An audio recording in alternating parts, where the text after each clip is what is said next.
So today I'm going to share with you some of the most common signs and symptoms for knowing if you've got low progesterone levels. Although I will say definitively the best way to know you've got low progesterone levels is one, tracking your menstrual cycle. That'll give you a lot of clues as to what is going on with ovulation and then progesterone into your luteal phase. Number two, you can measure it with hormone testing. Those are the two definitive ways to find out if you've got low progesterone. But if you're still wondering what those signs are, I'm going to share them in just a second. But before I do that, I want to share why progesterone is so important.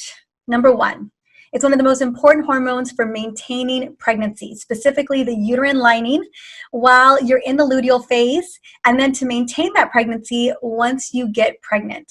It also is involved in lessening inflammation. It helps to boost the immune system. It's great for calming the mind, calming moods. It's also great for your heart, your bones, your breast.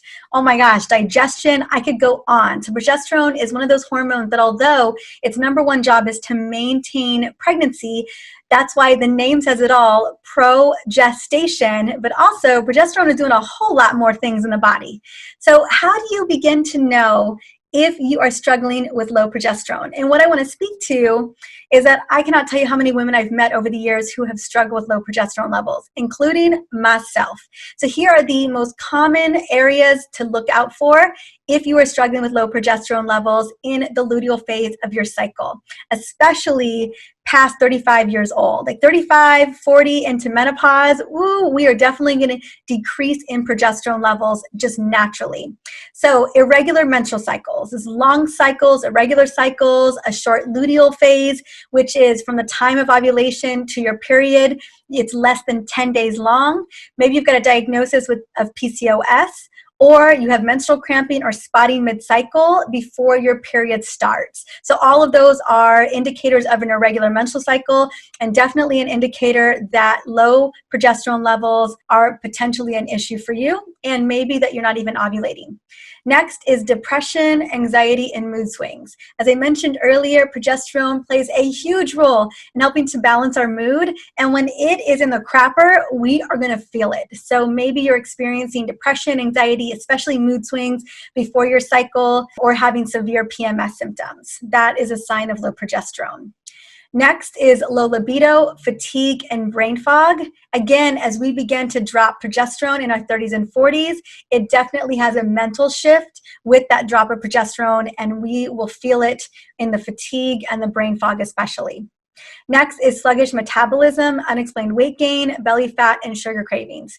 Yeah, I know, it's a bummer. It's tied to low progesterone levels. So often we think that it's just connected to sugar issues or insulin resistance, but actually progesterone is playing a big role here.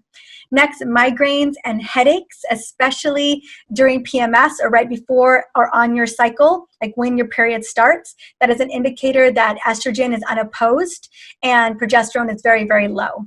Then the other things to be looking out for is brittle nails, cracked skin, acne. This can be an indicator of low thyroid function, which is also connected to low progesterone levels. And then last but not least is infertility. As I mentioned earlier, progesterone is one of the most primary important hormones involved in achieving and maintaining a healthy pregnancy. So if you are trying to get pregnant or having difficulty conceiving, it's absolutely worth taking a look and getting your progesterone levels checked out. And again, as I mentioned before, the two ways to really know is tracking that menstrual cycle. There's a lot of great apps to do that. And also to actually test your levels. My favorite testing for progesterone is the Dutch test. Now I go into a lot more nitty-gritty in my Q&A Friday episode 217. You can go listen to it on the Essentially You podcast, where I actually break down exactly what you need to do to rise up to get those progesterone levels back up.